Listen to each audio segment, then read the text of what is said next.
And it looks like we may be online. Starting up. It looks like we're live now. Okay, so I'm going to just double check that this is working everywhere. Go refresh it over on the website, fuelyourphotos.com/live, which is where I usually stream my live videos. See if it's working there. And it looks like it's working. Okay, and then let me just test the chat one time. And I will double check that. It looks like it's working. Okay, so we are live, and I'm going to post this link one more place before I get started here. And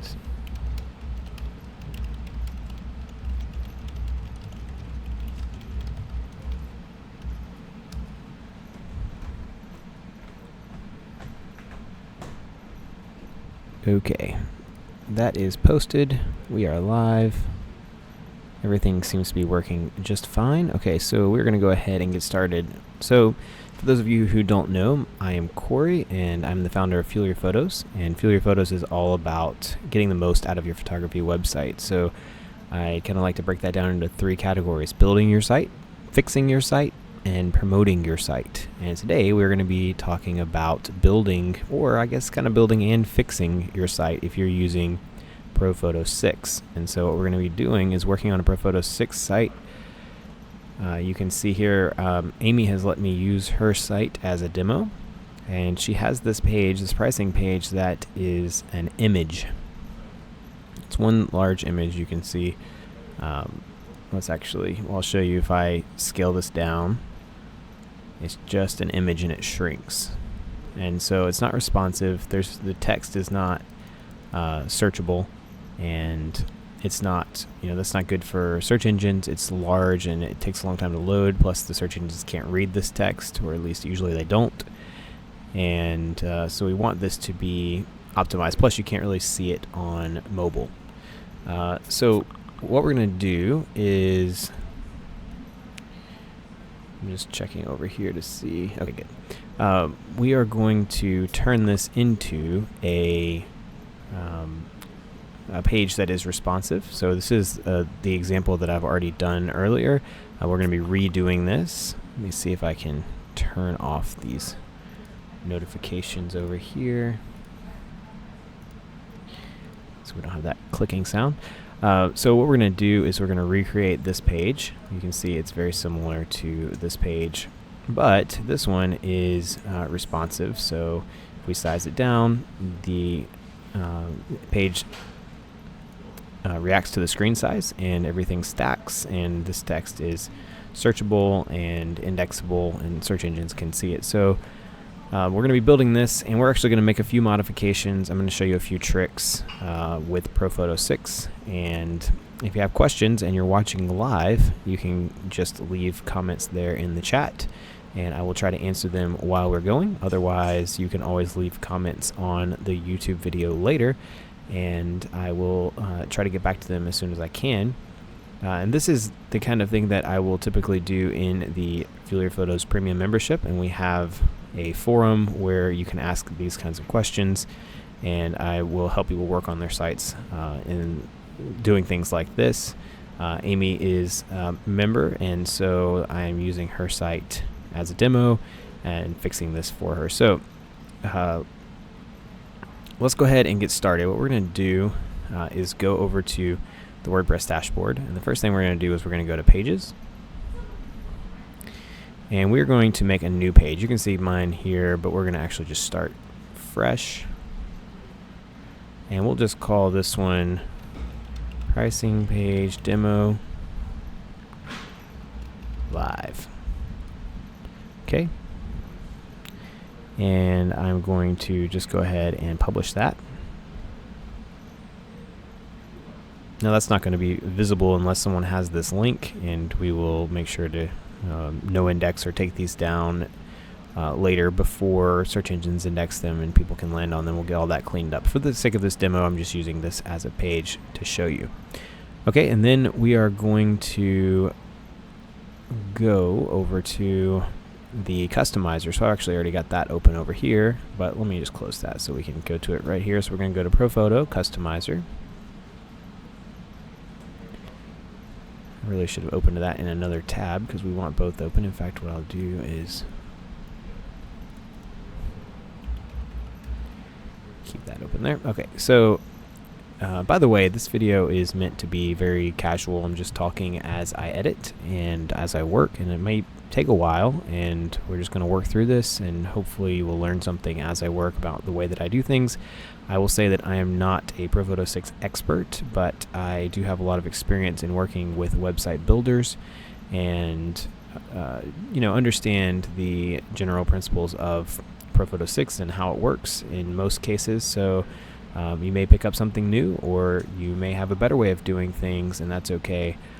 We are going to work through it, and hopefully you can learn something from this. So let's go ahead and I'm going to show you around a little bit here. We have the template and we have the design view, and it's important to know that you can switch between these two.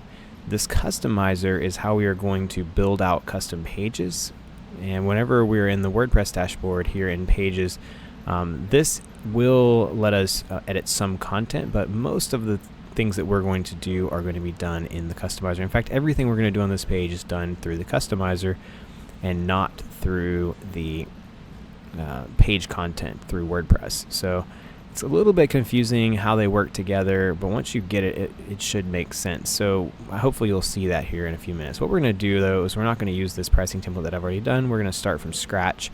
To do that, we're going to go over to design.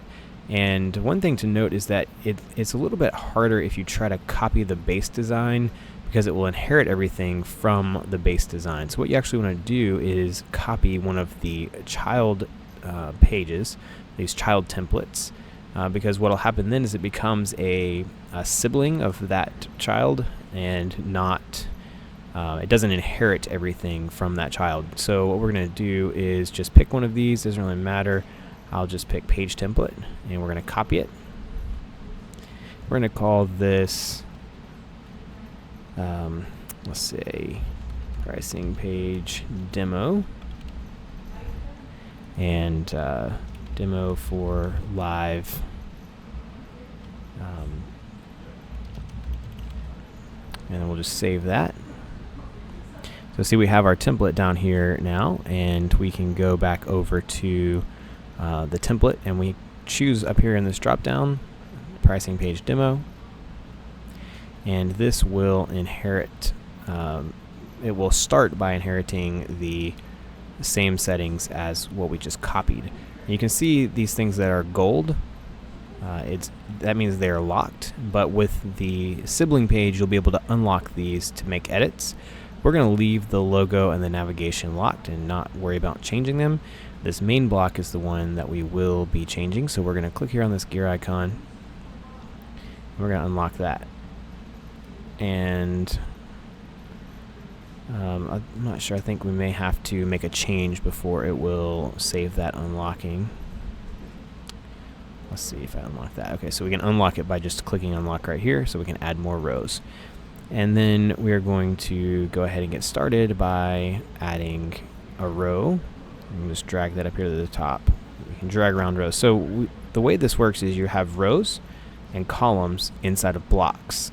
So these blocks are kind of the big sections of the page, and then these rows are the horizontal sections, and columns are the vertical sections. And you can add as many blocks or rows or columns. I'm not sure what the limit is on the number of columns you can add, but basically you're just building in blocks. And what happens right now, the way this is set up, in fact, let's just go to, now that we have this template, we can go over here to pages. We're going to go back to our demo page right here, and we need to tell this page that it's going to use that template. By default, it's just going to use the pages template unless we override that. So we're going to click right here to override. We're going to select a template. We're going to click this pricing page demo, and then we're going to update this. And at that point, we're just going to open this so we can kind of keep tabs on what this looks like, and right now you can see this is it. There's nothing on this page except for the title, and what's happening is that this is inheriting the content from the page. So right here, the pricing page demo live is the title of this page, and whenever this says this column will display the current page content, it's just pulling the title because that's all that's there. If we type something in this, it would show up in this column. But what we want to do is actually, we don't want to use this at all. And there's a couple of things we can do. We can either go in here and we can hide it on all devices, or we can go back over here and we can say hide title, hide all page content. So this is what we're going to do. We're going to hide all page content for this specific page and show only widgets. The widgets are what we're going to set inside of the customizer. So go ahead and update that. And let's go back over here and make sure that it got rid of the title. We don't need to do both. Okay, so that's it. There's no content right now because we haven't added anything in the customizer other than this, which we just told it not to use. So we are going to now start adding our widgets to this page. So what we're doing is we're following this design. And if you look at this page, you can see what we have is a row, a single row across the top, and then we'll have a row with 2 columns, another row with 2 columns, and then a row across the bottom. So we'll end up needing at least 4 rows, and 2 of those rows will have 2 columns. Now it might be a little tricky. We might have to have a little more than that to make things work exactly like we want, but that's the general concept here. So we're going to start with just 1 row at the top, and we'll start by adding some content. So let's go back over here to the customizer, and we're going to add a widget. And these are all the widgets that you can choose from. You have several things like images and galleries and forms and all those kinds of things, but right now we're just going to add a text widget.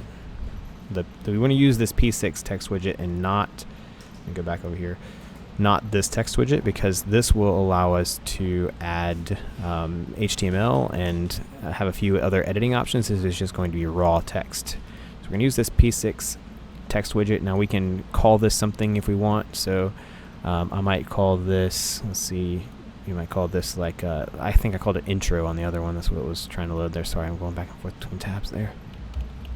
Just that's for my own reference. We're going to leave this title blank. Now, one thing that I want to stress here is that whenever you use the titles of these widgets, it sets them as H1s, and we only want to have 1 H1 per page. Now, some people might tell you that it's okay to have multiple H1s, and I'm not going to tell you that it's going to completely ruin your SEO, but it's definitely not a best practice. You only want to have 1 H1 per page. So we're going to actually set our headings inside of the content instead of setting it with the title. So you just leave the titles blank on these widgets. And what we're going to do is we're going to take our text and we're going to paste it in. Now, Amy has sent me some text. Let me go over to my email and I'm going to copy it from there. Getting it open on my other screen, by the way, so we don't see everything in the email. So it's a little bit tricky, but what we're going to do is I'm going to show you the challenges that come with this. So we're just going to paste text in right out of her email. And I could take this and I could set it as an H1 because we do want 1 H1 per page. This main text is going to be H1. And let's just say create widget. Now, one thing that's interesting to note about this is that whenever you do this, this will be live. Like whenever you make a change, it is going to actually change it right now. So if we go back over here, we didn't have to save or anything. We had to save that widget, but any changes that we make to it, they actually go live on the page. Now I'm just going to go over here and check on my Facebook really quickly just to see if we have anybody who's having a problem with viewing this live feed. Sorry if there's some noise in the background. I'm in my co-work and there's a lot of people here, so you might hear that a little bit. I'm just checking over here. It looks like we're good. People can see this. I'm not getting any comments over here, so if you're watching, I see it says I have 4 people watching. If you're watching, leave me a comment in the chat so that I can see that there's people here, and feel free to ask questions anytime. So, all right, let's get back over here so we can see that we have this now, but it's all, the formatting is not quite right because it's on multiple lines, and we need this to be we need to clear the formatting from when I copied it. So I'm just going to open up Notepad. Now, if you're not using Windows, you can use any kind of just plain text editor. And I'm going to paste this in right here. And you can see how this has these breaks. I'm going to actually just expand this so we can make sure we're getting these. So I'm just going to kind of remove these breaks and make sure that, whoops, there we go. All right. And so now we have it in Notepad, and it won't copy any formatting. And I'm just going to take this and go back over here to the customizer. And let me show you what happens. If we click on Tools and click on Source Code, you can see all these divs with the font, Arial, sans, and it tells you all these styles. And we don't want any of that. So we're actually going to delete all of this. And we'll click OK. We're going to go back over here and paste it in now, and it should be just raw text from Notepad. We're going to go back over here and check, and this is exactly what we're trying to see. Other than this, we don't want this extra paragraph tag. You want this to be clean. The P around this means paragraph, and so we have 2 paragraphs here. That's exactly what we're going for. Click OK. But what we're going to do is actually set this to the H1, and we're going to save this widget, and we're going to just check over here to see how that looks now. Make sure we don't have any kind of weird breaks or anything like that. All right, so it's using the default H1 font, and we have some text here, and it looks like it's formatted correctly. Okay, so we're off to a good start. We have 1 row, and it doesn't look right, obviously, but this is where we're going to start. Now we're going to go ahead and go back to the customizer, close that, and I'm going to go down here and add a new row. I'm going to move it on up, and I'm going to add a new column. So now I have 2 columns, and then I'll actually just go ahead and do that one more time. Add a row, add a column. These are going to be our 4 sections with the photos and the text. So what we're going to do is we're going to start by looking here, and we're going to see that, you know, text on the left, photo on the right, text on the left, or right, photo on the left, text on the right. So we're going to start with this, and I'm going to go ahead and copy this from here since I've already done this part, so I don't have to do it in Notepad every time. You've already seen how that works. We'll go ahead over here, and we're going to go ahead and add a text widget. Shoot. It's copying that formatting too. All right, so I'm going to have to do it back into Notepad. And we want to make sure that the breaks are where they're supposed to be. Okay, so we have 4 paragraphs there. Just moving this off the screen so I can see both things at the same time. Having dual monitors helps a lot when you're doing this kind of work. So sessions and then 2. Okay, so we're good there. We're going to copy this. I know this is kind of annoying, but it's one of those things that is kind of necessary whenever you're doing this because of the way that this text editor works. All right, and then we'll enter here, and we'll put that title, which was, I'm just going to get it from the email over on the other screen. That was just portrait session.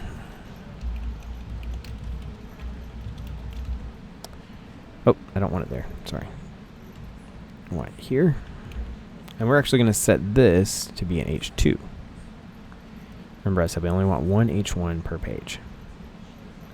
All right, and then once we've done that, we can actually copy it, and we can go down here, and now this little clipboard appears, and we can click paste, and we can open this one. And by the way, we should probably put something here in the admin label, so we'll put this one newborn, because this one's going to be newborn session. And let me get the text for that. Let's see here. I think it's supposed to be 2 paragraphs. Let's look at it just to be sure. Yep. Okay, I'll just do it on the other screen again. Actually, I'll just do it right here so you know what I'm doing. I know this is not very exciting, but this is part of the process.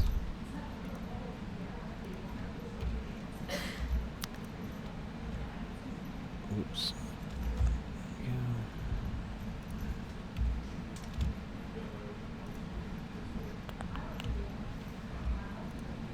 And I think this is on these lines like this just because she copied it out of Photoshop when she sent it to me, and it put it on lines like that. It probably wouldn't be that way if you typed it out in something else, like Word or Google Docs or something like that. We can just double check by looking at the source code to make sure that looks clean, and it does. We have an H2, we have a paragraph, and we have another paragraph.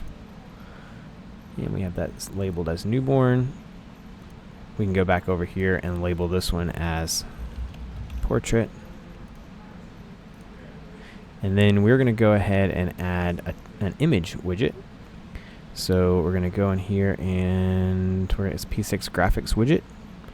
And we're going to upload that now. I already have those saved. Now, actually, before I upload these, I'm going to go in here and I'll show you what we had. So she sent these images. Here was the newborn, and here was the portrait. Let's see those larger.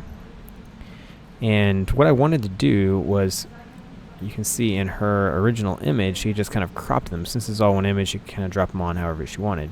Well, the idea with a responsive design is that you want things to kind of adapt and look consistent throughout. So I wanted to try to make these the same size.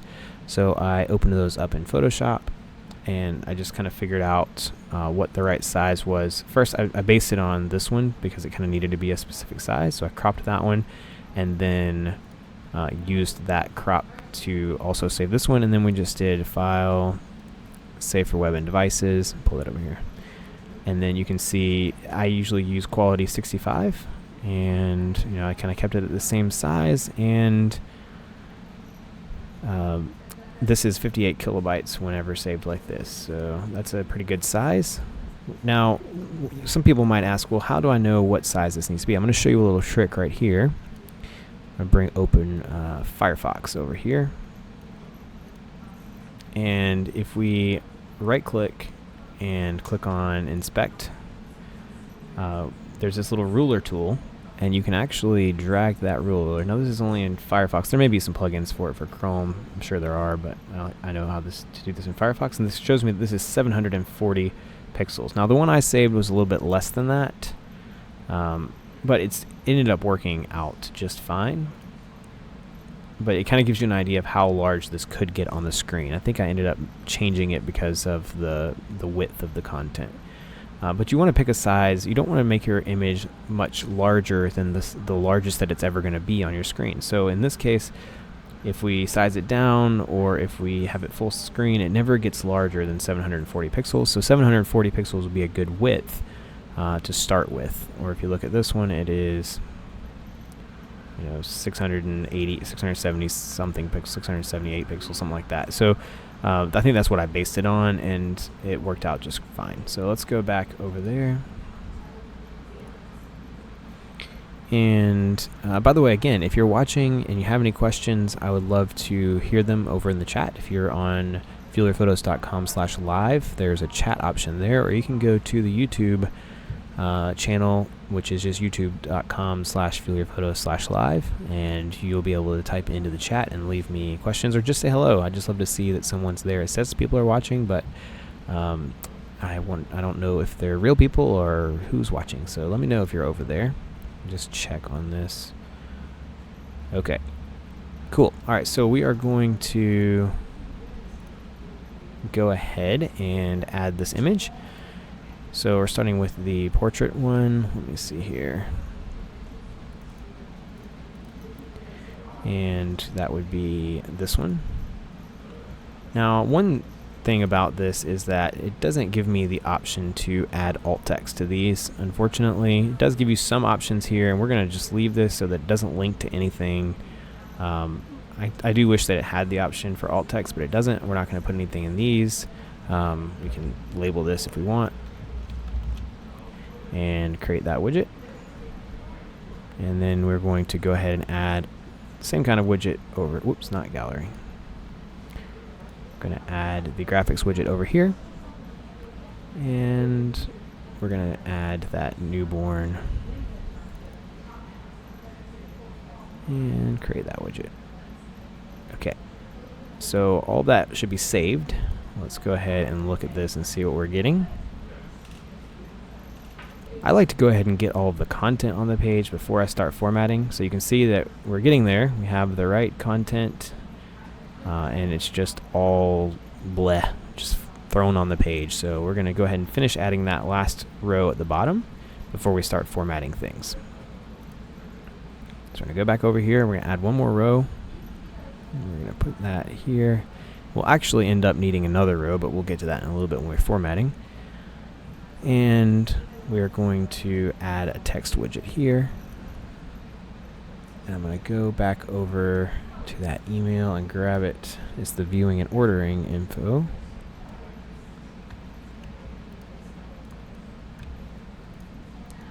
So let's get rid of these little weird breaks in this. And copy that. We'll call this viewing. This is just for our reference, by the way. It doesn't matter what that says. We're going to make this an H2. And we're going, this is all supposed to be one paragraph, so that's good. Let's look at the source. Looks good.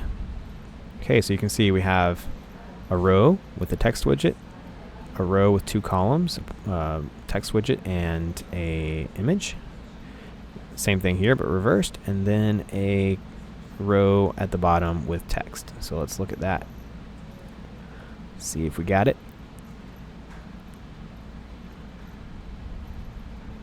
Okay, we have it. So that's all of the content on the page, but of course this looks nothing like this. I'm starting to get in the right format, but it's not formatted at all. So let me see if we have any questions. Let me pull this up over here. If anyone has a question, type it into the chat. Alright, so let's go ahead. I don't see any questions yet. Put one more thing over here just to make sure. Okay, good. So let's start with the white background. That's one of the most important things here.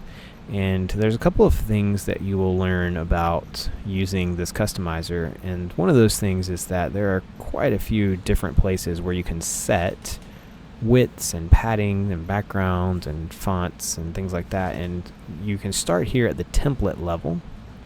Now the template settings are going to be inherited from whatever you copied or from the base template. And then we're going to skip these two because we're not using them. You can also edit settings at the block level. This is block customizations. You can edit settings at the row level. These are row customizations. And then you can edit settings at the column level. And so you have column, or at column 1 here in this row. Now you can do that for each individual block or row or column. I have a hard time because I use several different page builders and they name these a little bit differently. I think I'm saying them right here. And that helps whenever you need to add like very specific spacing between things. But right now what we're going to do is we're going to start with the template, and we're going to start here with the row appearance, and we are going to set a max width. Now these are, when they're grayed out, you have to turn this on before you can use it by clicking the little icon over here in the top corner. And we're going to set this to, now if we go back to Firefox on my screen, this image was taking up 1600 pixels. I think that's a little bit too wide, and actually when I talked to Amy, she was looking at it on a laptop, and it was on her laptop it was taking up the whole screen. So we're actually going to go with 1400 pixels and see what that does. Move that back out of the way. And it doesn't let you put in pixels or anything like that, but it's in pixels. We'll save that. Well, actually, we'll just leave that for a second, and we're going to go up here to row background. We're going to turn this on. Click right here, and then drag that up to the white. If you want to put in a hex code, you can put it in right here. And we're going to save that. And let's go and see what that did. Alright, so now we have this maximum width and a background. So we're getting somewhere. And this still has a little bit of space at the top. You can get rid of this if you want by removing the padding on the top of this block or this row. But I'm going to leave that because I think it looks nice like that. But what doesn't look nice is that these are coming all the way out to the edges. And so one thing that we want to apply to all the rows is some padding on the sides. And if you look at this, we can see that there's some padding here on the side so that it doesn't go all the way up to the edges. Now this is approximately 40 pixels. Unfortunately, this doesn't let us work in pixels. We have to kind of guess in percentages. And we're going to go down here to row padding, and we're going to use this left and right. So turn this on, and we're just going to start with 3% and see where that gets us. Again, I'm a little bit new to using ProPhoto. I've only built a couple of sites with this, and so I'm sure after a while you'll understand exactly how many percent and which section and how that works. But let's just start with that and see what we get. For now, it's just a little bit of trial and error. It's kind of like looking at the back of your screen when you're taking pictures to see if it looks like you want. That's a pretty good start. Looks kind of similar to this. Now this was wider, so maybe it had a little bit more padding, but I think now that we're narrower, that 3% is actually looking very nice. And the other thing is that we want these columns to have some padding by default. And so let's go ahead and give those some padding. Actually, you know what? We're not gonna apply that to the whole thing. If we applied it to every column, we would have more padding here than we would up here. Let's see how I did that before. I'm trying to see. I don't think it mattered there. Because these are going to be the same. Okay, so we will do it that way. That'll just make it easier. So what we're going to do is go up here to column appearance, and we're going to give these a little bit of right and left padding. And I'm not going to go very much at all because actually we'll do 2% just to see what happens. Again,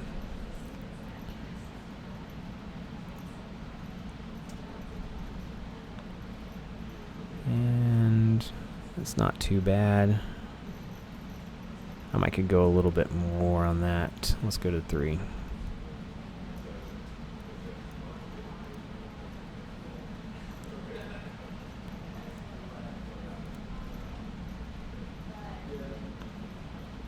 And that's looking pretty good. Yeah, I'm liking that. Obviously, we're going to change the text and some spacing here. Now, the other thing we can do is we can add spacing between our rows.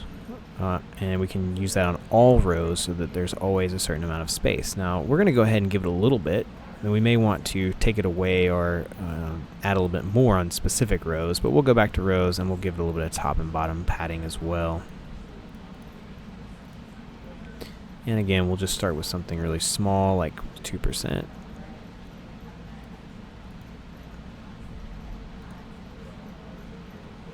Go back over here.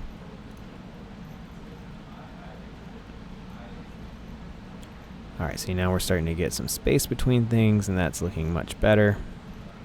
Getting somewhere.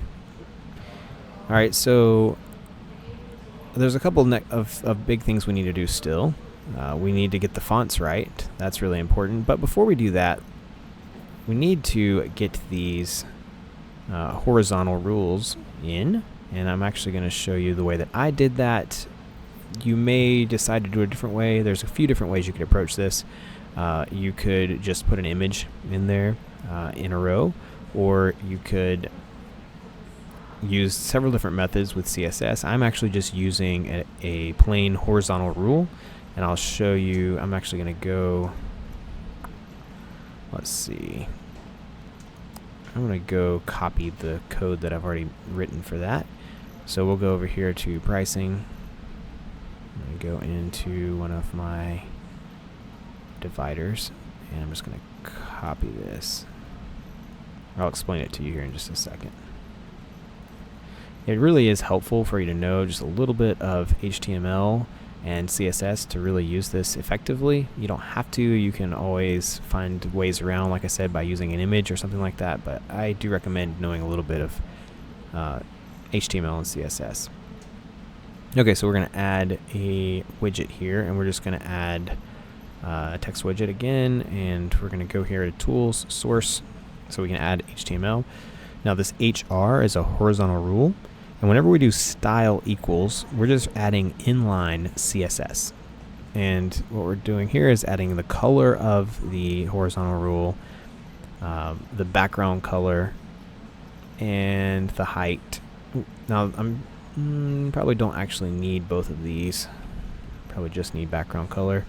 And height is 2 pixels and border is none. If you don't do this, it gives it a little drop shadow by default. We're just going to save that and create, well, let's call this divider, create widget, and let's go back over here and see what that looks like.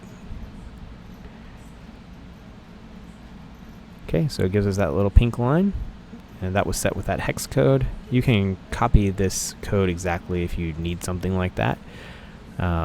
But we have that there now, and we need one here, and we need one here. Now the bottom one should be easy. We'll just go in right here and add a text widget and divider. I could have just copied the other one actually, but now that I'm already here, whoops, you know what? Let's cancel that. And we will just copy this one. So this divider, we're going to copy it to the clipboard, and we're going to paste it right here, and then we're going to drag it over the top of this viewing. And if we look at that now,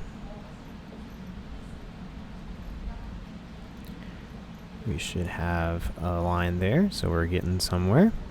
And we need one here in the middle. So to do that, unfortunately, to make one that spans across the entire row, we can't put it in a row with 2 columns. We have to have a new row.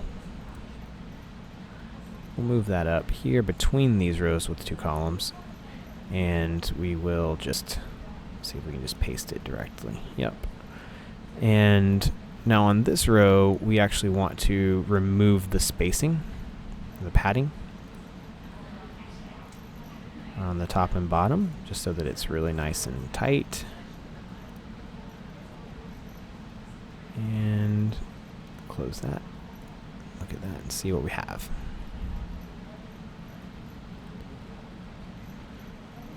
Okay, so we have our line there in between, and just enough spacing for it to be comfortable. Okay, let me just double check on comments to see if anybody has any questions. Nobody has any questions. There's a few people who have been watching steadily and haven't said anything. If you're here and you're watching, I'd love to hear from you. Just say hello in the chat. There's Mary Beth. So is Google able to read all the text that is used in the text widgets? It's the same as if we actually put the text on a poster page. Yes, Google will be able to read this text just fine. Now, Yoast, if you're using the Yoast plugin, it will not be able to check this page or this text for all the things that Yoast likes to check for, but that does not mean that Google can't read it. Google will read this just the same as if it were in the regular page content. The only real caveat to that is using the headers, like I've mentioned earlier, where you don't use H1s on everything, but instead use the normal hierarchy like H2s on your secondary sections. Okay, so now that we have these lines, now that we have all of our everything in place, we're going to start fine-tuning, and we're going to start with the fonts. Now, we'll start here. Let's see, what do we want to start with? Let's just start by getting all the text on the page. It's going to be the same. So if you look over here, we have this, and let me see, I think Amy sent me that in the email that it is Century Gothic. And I actually just did a screenshot and opened it in Photoshop, so I'll just do it on the screen now so that you can see how I did this. I just did a print screen just now, and pasted that in, and I'm just going to use this color dropper and figure out how she had it in the image. You know, it's not going to be 100% exact, something like that. So actually, you know what, let's try to keep this a true gray. We'll just make it A9, A9, A9, and then we're going to go back over here. So what we're going to do is we're going to go into the customizer, and we're going to go up to the very top in the template settings. We're going to go to the font areas and general. Now I can show you, This is one we're going to do right here is the content, the style of the widget body text. Now, I already have one set, actually. Didn't need to go back in, and that's this pricing text. But if you didn't have that, you could go here to New, and I could set this to Century Gothic, and I could call this whatever I wanted. I could put the color in here. I could decide what size I want, the spacing, anything else. It's going to show you a preview down here. You can save that font style, and then you'll be able to apply it here in the general font areas. Now, there's a little bug that I've noticed that once you close that, you can't open it back up directly without closing this again and reopening it. Okay, so we're going to go back here, and we're going to just use the one I already made, pricing text. We're going to save that, and as soon as we save it, it should be live. Now that used that for all of the widget text. Getting somewhere. Alright, now all of these are H2s, and we want those to all be the same, and we want that to be approximately like this. Now, I actually updated this since earlier, so I'm going to talk about this really quickly. She used Trajan Pro as the font here, but that is not a Google font and is not a web font that is already included in ProPhoto. So let me show you. This is fun. We'll show you how to add a font and what happens if you don't have the font that you want. So we're going to go here to, all of our changes are saved here. We're just going to click over to Design, go to Fonts, and we're going to go, we can go look at styles. This shows us all of our font styles, and we can edit them here if we want by just clicking the gear icon. If you want, you can add custom fonts. So you can upload a .woff, and if you don't know how to do that, you can Google it, and it will tell you how to convert fonts to that specific type. But we're not going to worry about trying to upload a font and worry about copyrights and all of that kind of thing. We're going to just use a Google font. Now, I've already added this one. But let me show you how I came to that conclusion. What I did was I just went to Google, and I typed in something like Google font similar to Trajan Pro,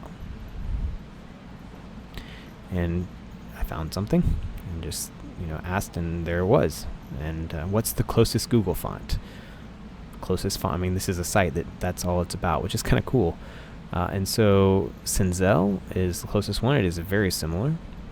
And so what I did was I went here into the Google fonts and added one, and you just click on add Google font, you tell it what you want. So I typed in Cinzel and added it.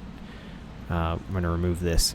One thing that you need to know is that you want to keep these to as few as possible. The more fonts you have, the more calls that your style sheet has to make to an external server, especially when you're using Google fonts, and that slows your site down significantly. So if you don't have to use any of these fonts, that would be even better.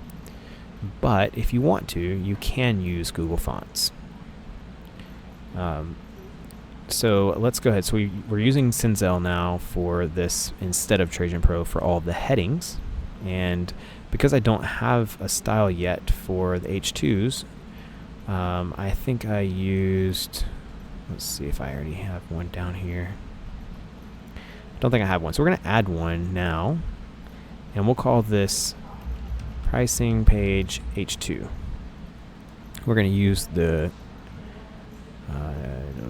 where is it? Cinzel. All right, and then what we'll do is we'll go over here and see approximately, what size it is. I'll see what I used here. I actually have this plugin called What Font, and so I can see that was 28 pixels. I was using that other font that she had there. We're going to use this one this time. So we'll go to somewhere around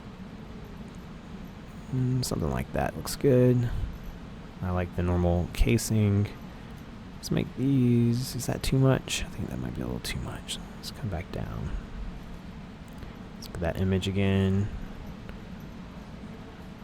Go back up to, let me see if I can type in here. Nope, I have to use the slider. We'll go to 32. And this is pricing H2, just making sure all this looks good. We're going to save that. We can come back in here and edit this later if we want to. Now we're going to switch back over to template, and we're still on our pricing page, and we are going to go here into this template settings. We're going to go into font areas, and let's change that. I don't know why. We don't want that. We want that to say on pricing text, and we want to go down here to widget body H2 and use this pricing page H2. I'm going to save that. And let's see what happens. Y'all feel free to type in questions if you're here new. I'm not sure who's come and gone. If you have questions, just type them into the chat and I'll try to answer them for you now. Okay, so you can see these this is an H1, remember, so it's not going to use this, but the H2 uses this style now. Look over here. This is the one that I had before. I actually kind of like that better, I think.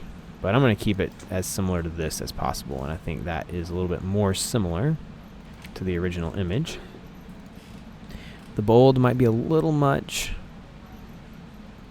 I think I'm going to leave it, though. I think it looks close to that image.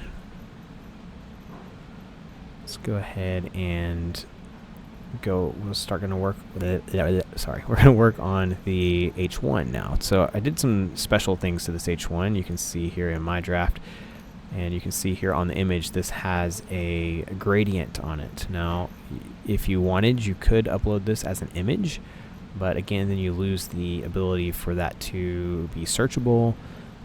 If this is your H1, it should be the most important text on your page or what your page is about. And this one isn't quite perfect as far as that goes, but I do like the heading. And so we want Google to be able to read this. We want people to be able to search it, and we don't want it to get scaled down really small on a mobile device if we make it an image. So there are some ways that we can actually get this gradient. Now you could just say, well, I'm just going to make it one color, but I wanted to try it just because I wanted to try some CSS tricks, and I thought it'd be fun to show you how to do that. So we're going to go ahead and what we're going to do now, I've already set a style for the H1, and this is it right here. It's just the same font as that was, but it's larger. And we'll go ahead and save that. Now, one thing that Melissa Love brought to my attention is that apparently you can only use 2 font types in a single column by default. Now, I found a way to work around that. If you're having that problem where you can only use 2 fonts, if you set like multiple, like the H3, H4, H5, and you want to use those styles in the same column, apparently you can if you turn them on at the template level and then go to your actual column level and go to your font areas, and you'll have to turn them on. Like right now these are grayed out. You'd have to like click here to turn it on. Now with the 2, apparently you don't have to do that, but with the 3rd one you do. I don't understand exactly what's going on with that, but that's just something I found when I was working on that earlier. Let's go ahead and see if this went ahead and inherited that H1 style. Okay, it did. And I used the small caps on this as far as the capitalization, so it got that drop cap look. Okay, so one thing to note is that right now we have this row which is really wide, and in this image this row is smaller. Now there's a couple of ways that we could make this work. If we want this to legitimately be narrower than the title, then we probably need to make it in its own row so that we can change the width of the row. But I may just leave this all in one row like I did here. I kept this in one row, and it's just that specific width. Actually, no, we're gonna go ahead and make it in its own row just for the demonstration purposes. So we go back over here, and we're going to add a new row. I'm going to bring that up here. Hang on.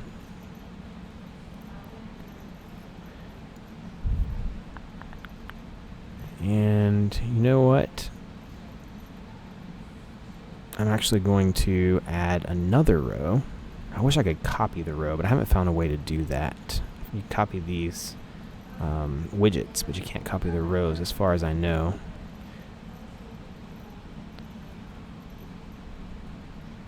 I'm gonna add one more. I'll show you why in a second here.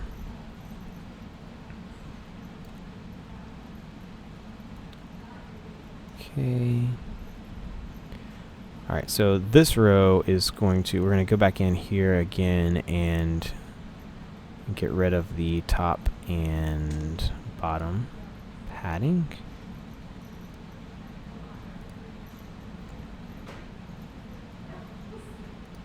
And we're going to actually take this divider and we're going to put it down here in this row. Huh, interesting. It didn't move it, it copied it. So we're going to delete this one. And then we are going to go here into our... Oh, I said remove, didn't I? For some reason that's not working. Let's refresh this.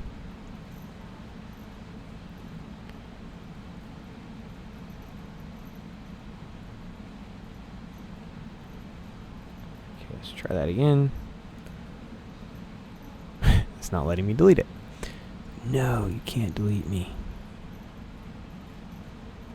Huh.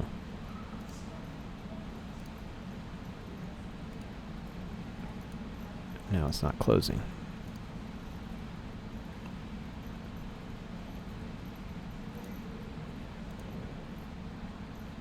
Well, that's odd. I haven't seen that happen yet. Try refreshing one more time. Go back over here and see what's happening, if it's actually appearing on the page twice. Yep.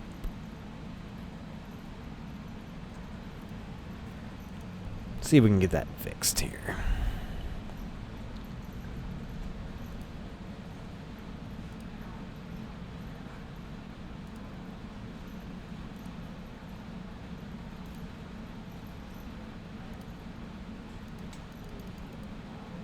This is so weird. It's being really buggy. I might have to log out and log back in or something. Let's leave the customizer.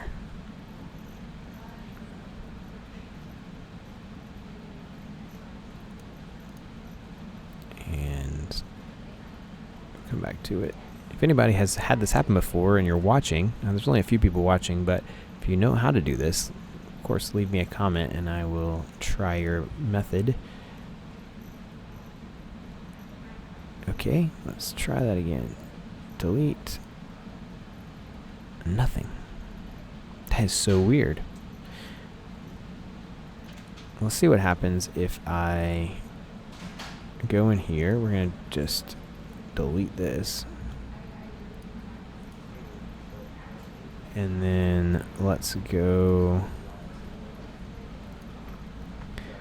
here and we're going to grab this text. So we only have that heading in this row. We're going to save that. Close.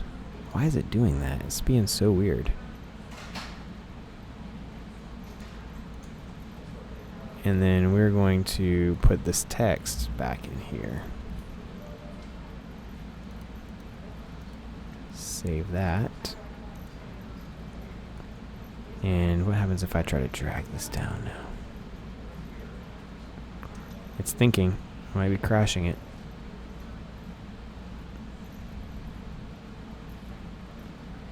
What in the world? Well, you don't count on this kind of stuff whenever you're doing this live. It happens though. It's part of doing this kind of work. Okay, let's see if it saved that. Okay, still like it's supposed to be. So we'll change this to opening paragraph. And let's try dragging it again. Ah, there we go. For some reason it's working now.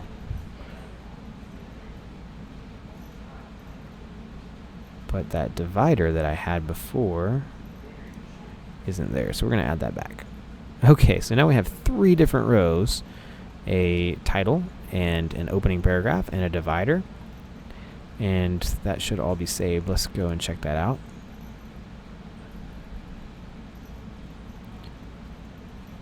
Oh, whoops. I have this in here twice now. Let's go back.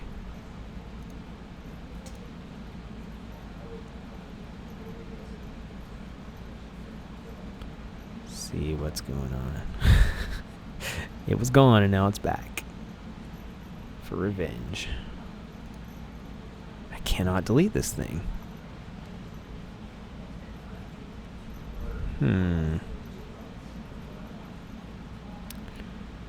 Okay, I'm gonna log out.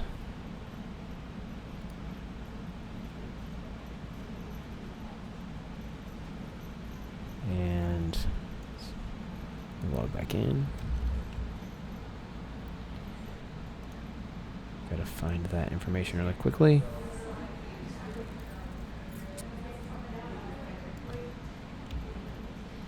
Just a second. I moved it off the screen so I can keep that private.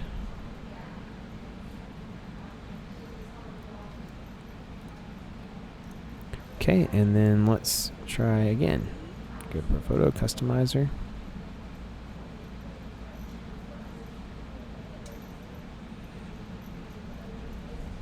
Alright, we're going to try to delete this. Does not want to leave. What happens if we try to delete this whole thing? Boom. Well, it says it's gone, but then it says the row is still there.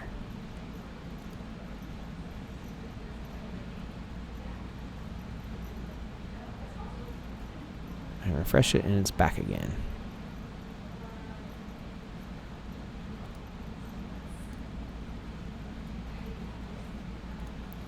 Let's try loading a different.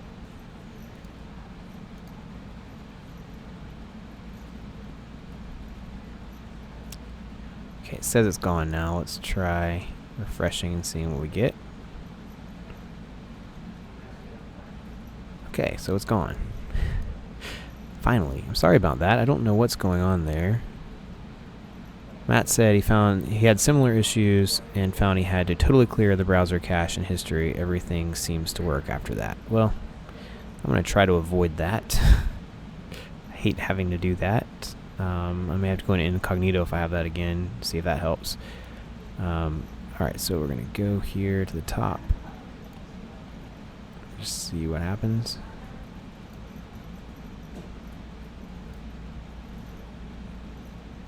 So we just need to add a text widget back. This one is the title. Oops. And it is... Sorry, I'm going back to my email. I had to open a different email.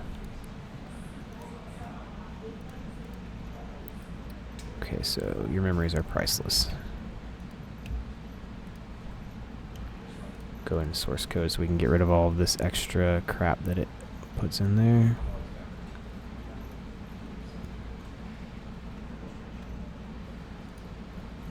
And we're going to change that to an H1. Okay, let's see if that saved our changes here. Okay, we're getting somewhere, we're getting somewhere. Okay, so I'm going to take the padding off of the top of this section and the bottom of this section. I try to bring this down. So these are 2 rows. Remember, we have 1 row, 2 rows, 3 rows here because we want to be able to individually manipulate the widths of these rows to be able to get them exactly like we want. I'm just showing you these things so that you can fine tune and adjust and see what's involved in that kind of thing. So let's go ahead and go back over here. I'm actually going to move this so I can go back and forth between these tabs easily. And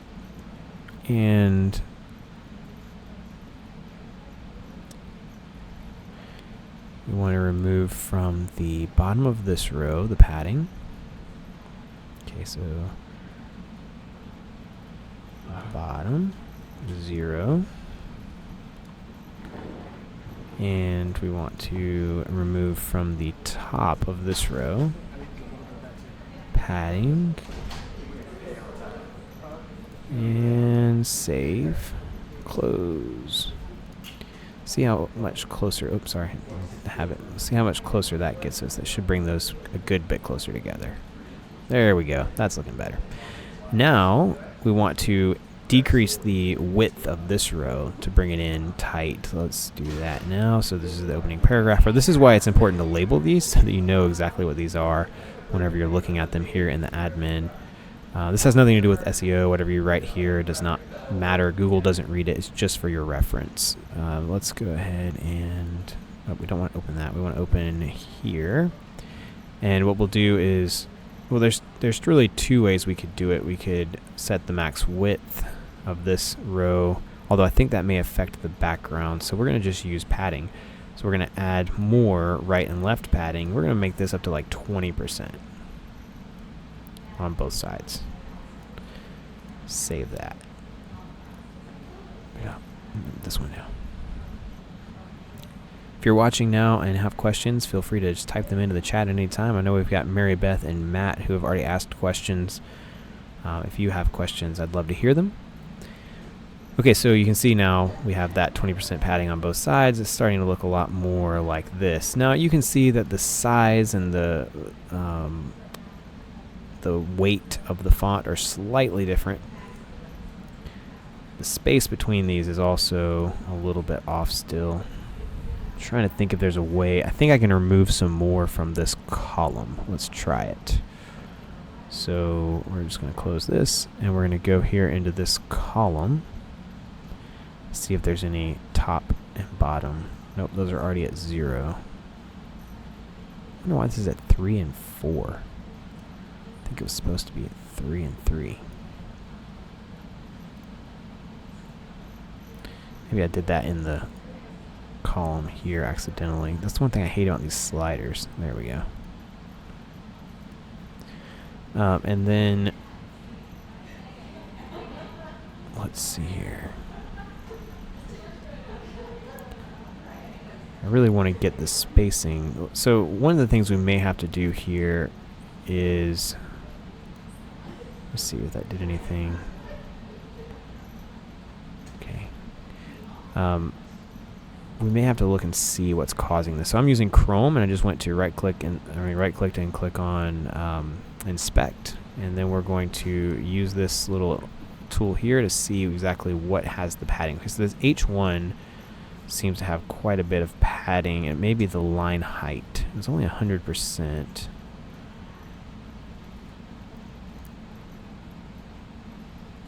It could just be the section itself. This paragraph doesn't, but this H1 seems to have. So if you see down here, I can see font size, line height, 100%. Margin, 0.67 em. So I'm trying to figure out where that's coming from. We're going to go back in here. See if there's anything here. Don't think so. Just want to double check that oh, here we have some more. So we can remove. Oh, I've already removed it from the bottom though. I'm not going to get into negative margin in this. It's a little too complicated.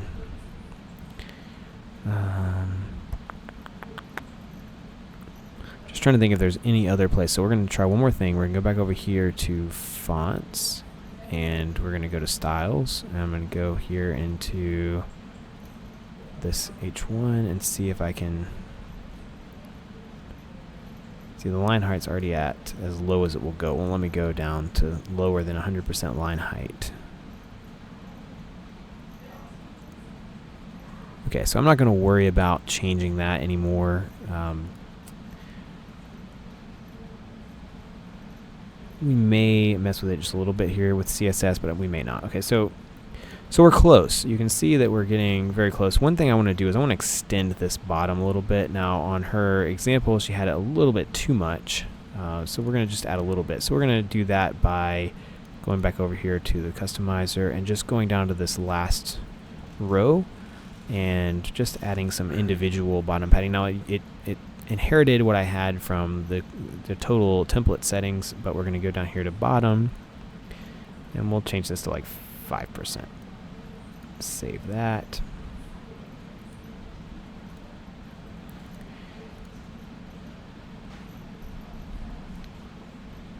See what we've got here. Might want a little bit more than that. Well, that looks pretty good, I think. Like, we could always put a button down here like book now or something like that. And you could do that with a, what are they called here? A tile. That would be a good way to do a button. But I'm not going to do that right now. I am going to add just a little bit more padding there. Change it to 8%. And let's go ahead and go back up here to the top. So there's a couple of big things that we still need to do. Let's go ahead and go back over here and refresh one more time just to check this out.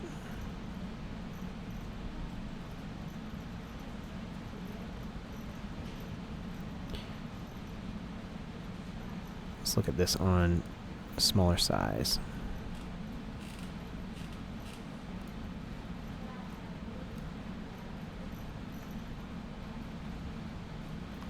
Okay, so one thing you can see here, there's a couple of problems on mobile, and we're going to need to do some specific fixes for mobile. So the first thing is that this 20% padding doesn't look right on mobile. The other thing is that the image shows up at the bottom of this section and the top of this section, and I want it to show up at the top of both sections. And you see how the spacing is correct here, but it's not right here. And then this padding didn't stay at the bottom on mobile for some reason. Plus, this is a little bit too large on mobile, and when Amy looked at it whenever I did the demo earlier, she said on her laptop, it was on 2 lines like this. I think that's probably fixed now because of the way that I changed it with the widths. So what we're going to do is we're going to go here to, we're going to go to the customizer, and sorry this is getting kind of long and drawn out, but this is kind of what happens. You have to kind of just mess around with things and figure out what you're doing here. So just a sec. I won't do anything too stupid, but it doesn't matter because it won't be me. We said.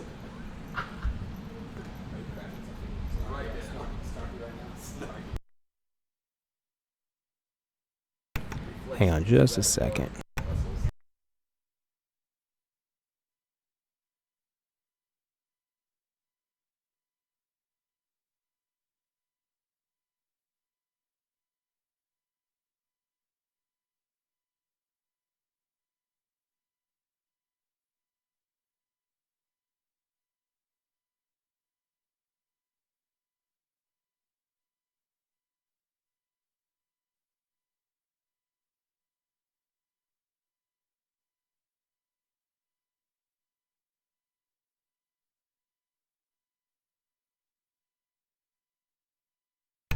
Okay, so I'm going in here to my the one that I've already done, and I'm going to copy some CSS that we're going to use here for this title. And so it's here, you can see on any of these sections that you can add in custom CSS or SASS. And I'm going to copy this. Now, I'm not going to explain everything about this. This is a little bit complicated, but basically what I'm doing, I'm going to have to change this just a little bit, but I'm basically adding this gradient using CSS. And if you know any CSS, you can add this kind of thing in right here. I'm going to show you how to target a specific section. So we're going to go back here to my new page, new template, and we're going to go in here to this title block or this title row. We're going to add that CSS that I just copied. And if we go over here to this demo, we're going to look at this section. So we're going to go to inspect, and what's going to happen is you're going to see a ID right here, and this right here, just this PP text and this number ID is very specifically the ID for this heading. Let me see if this actually has the padding on it. And I don't think so. I still can't figure out what's going on with that.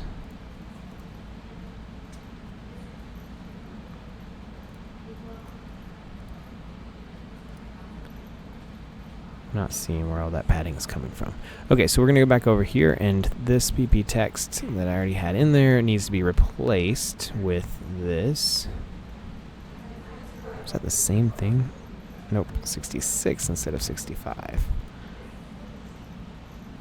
Okay, so we're going to save that, and what's going to happen now is all of that style should replace this. Let's see if I did it right.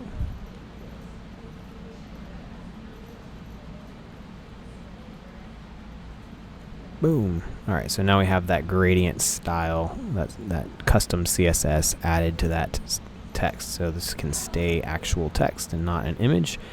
Again, you know, if you're talking about like exact, if you want to make this different on different sizes, it's a little bit tricky. You can do a few different things. So there's two ways that I would recommend doing this. If you want this to be smaller when you're on mobile so it doesn't break up into 4 lines like this, there's really 2 main ways I would do it. One would be to make a separate section and make it the right size for mobile, and then hide the desktop version on mobile and hide the mobile version on desktop. Now that is not the preferred way to do it, but it's the easy way to do it. And so it's not great for SEO. It's not terrible either. Google has gotten to a point where they understand those kinds of things, but it's still not optimal. So what we want to do is write responsive CSS. So that takes a little bit more effort. So what you have to do in that situation is you have to figure out, you know, again, if we go back in here and we look at the CSS, what I could do is I could say, I could take this same section right here. I'll actually do it just so we can see. I'm going to save that because I'm going to go back over here and copy something actually. Let's see if I can open this in a new tab. Nope. I need some CSS from here. It has. So if we go into template, you can go into advanced and add CSS for the whole page. Oops, sorry. Go back to the demo.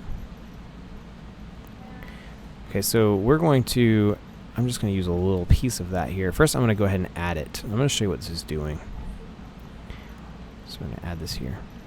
So this is actually a WebKit flex direction, and it's a column reverse. And it's kind of fancy, but what we're going to do is we're going to go in here. That's not the right one. On the demo, and we're going to inspect this. And again, we want to find this column. You can see right here, this is the row. This is actually what we want. We want this row, I believe. Let's see. Row, yep. So we want the row that contains the columns that we want it to flip. And we're going to use this row ID right here. And if anybody needs this exact code, I will be happy to share it with you. It's probably hard to pause this and copy it exactly. Oh, that needs to have a hash in front of it because it's an ID. Okay, and what will happen when we do this, let me just show you before we do it, just so you can see it again. So before we do this, you know, this looks text on the left, image on the right, image on the left, text on the right, and when we size it down, we get text, image, image, text. And we want it to be image, text, image, text. Now, when we go back over here and save this with that CSS, we are going to get, let's go back to the demo, refresh. Now this should look the same on desktop, hopefully. Okay, we're good. And if we size down to mobile, we should get image, text, image, text. So that's the code to do that. If you need it, again, I'd be happy to share it. You will have to get the custom row ID for it to work for you, but it does work if you need it. And for some reason, that's because I added some more CSS in there and didn't finish it. So we're going to go back here and grab this because I need that.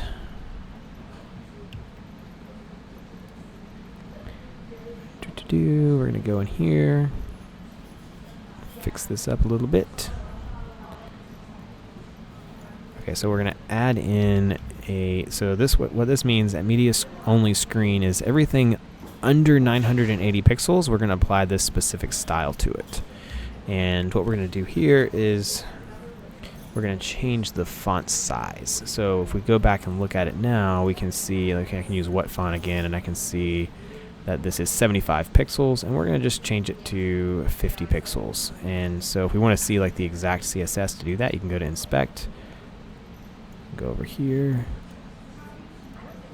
and you can see it right there, font size 75 pixels. We'll just copy that, go back over to the customizer here, and put this in there, and we're going to change that to 50. And then that needs to be ended with a bracket, and then the responsive, this media query needs to be ended with a bracket. We're going to save that. That should work for us. Let's see what happens. Hopefully this will bring us our style back.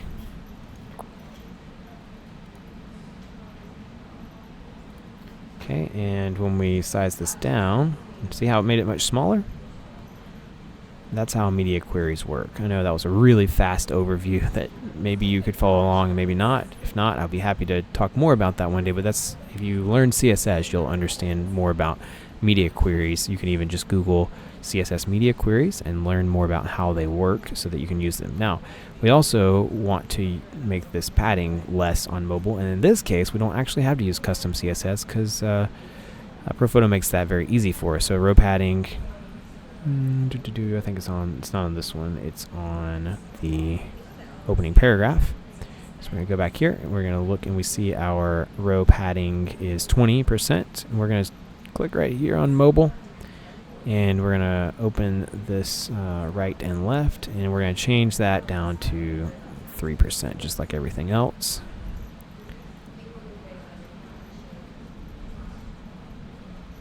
And refresh it.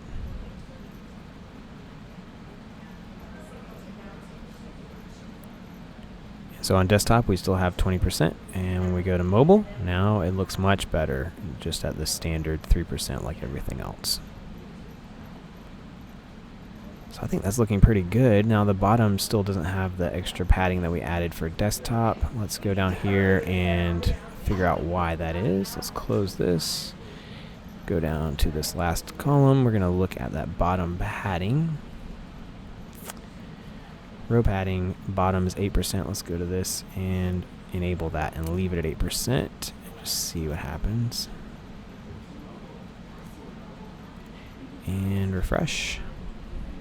Does anybody have any questions? I'm sure we have different people watching. It's still 3 people, but I'm sure it's probably a different 3 people. If you've been watching this whole time, you have a lot of patience. And that still didn't work.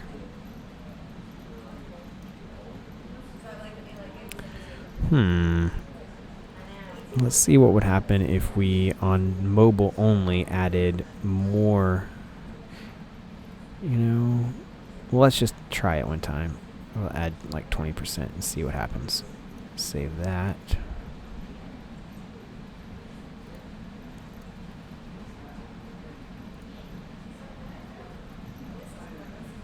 It just looks like it's because it's loading. Okay. It did give us a little bit more. I would say that's acceptable. I still think this needs a button at the bottom, but that's not part of my my job or this tutorial. Right now I'm just trying to make it look like the image. Let's see if this looks good. Your memories are priceless. It still has the gradient, the radial gradient on it here. We have this image, break, image, headline, text, break, headline, text. Let's look at the image again. And then our page.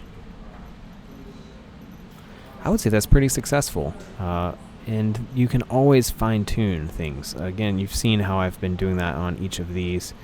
It even looks like maybe there's some extra padding on this column that I wouldn't necessarily want.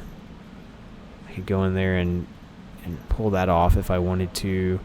If you want to fine-tune and get everything perfect, you just have to play with those things we've been playing with. Column padding, row padding, maybe even change the breakpoints. These are called breakpoints, by the way.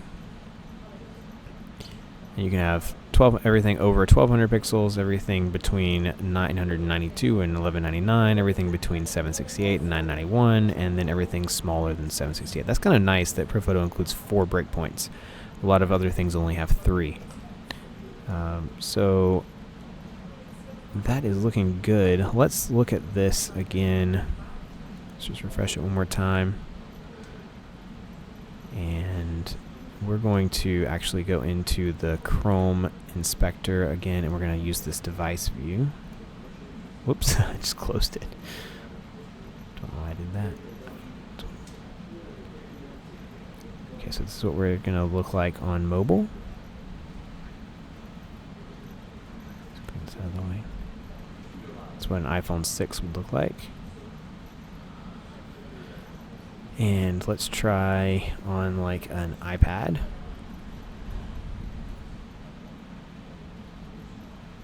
I might want to go to the tablet and change this so that it's not quite 20%. So let's go in there and just adjust that a little bit.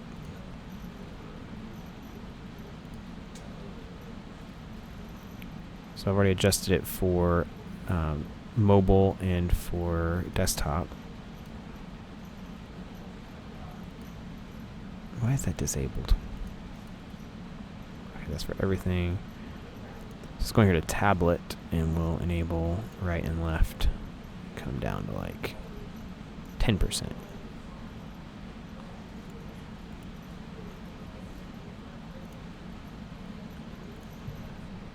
Let's look at that again.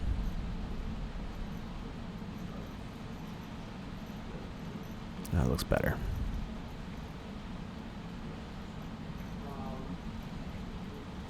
Okay, and let's try. I don't like this menu. I don't know what's going on with that. I wasn't paying attention on the others to see. Let's close this. We do have some problem here. This comes from what I ended up doing was adding row padding to every row, and that included these rows. So even if we go back to the home and let's just see what happens here. Yep, see how this is less? So that's actually a problem. What we need to do when we have that kind of problem is come in here. Because I added it to the whole template and applied it to everything by adding that row padding and stuff in here, I'm going to have to come into these and remove all of that. So I have to come in here. Let's just do top and bottom on this. Won't matter on the other two. Whoa. And let's see here. Bottom. Save that. Close. And navigation, we're going to remove all of the padding. 0, 0, 0, 0. I wonder if it saved that. Don't know why it just closed automatically on me. Seems like it saved it. Okie doke, and let's refresh that now. I'm sure some of you who are watching were like seeing that the whole time, like it's broken. And I just wasn't paying attention. Okay, so that fixed that problem. And then we'll go back just to double check. Okay, here on mobile we have this menu, and on iPad we have this menu. Now, I'm not 100% sure how to change where the menu breaks, like which device you have which menu. I'm sure that's in the menu settings. I haven't done that on this theme yet to see. But anyway, that's again not really the point right now. iPad Pro is large and it's showing this. Let's try to flip it and see what it looks like. So this would be kind of similar to a laptop screen. And you may tell it you want to change the way that things are sized on all these different breakpoints. Let's just go to desktop. Size this down just a little bit. So this would be kind of like a laptop screen. Maybe that's a little bit large. So see, like things like this is again more fine tuning whenever you get into this specific size. Like I think we're probably right around the size of a laptop. Maybe I want to change the size of this text a little bit just to bring it back up so that this is not quite so much. Well, there's some fine-tuning to do still, I would say, but for now that is good enough that I hope that you have gotten the point with this tutorial and that you have an idea of how to go from an image to a responsive page, the things that you need to change. If anyone's still watching has a question, go ahead and type in your question into the chat so that I can answer it really quickly before I get off. Happy to answer any ProPhoto questions you have, even if it's not related to the stuff we just worked on. Give you just a second there and I'll go back over to the Facebook group to see if anybody has asked anything there. Okay, I'm not seeing any questions. Not seeing any here. If you have any questions, feel free to come back over to the Facebook group and ask. Just go to Facebook and search for Fuel Your Photos. And hopefully you found this helpful. And I will probably do some more of these in the future. I know it's kind of dry and boring to watch this kind of thing, but hopefully it is at least helpful in seeing the process and doing this. All right, thanks for watching.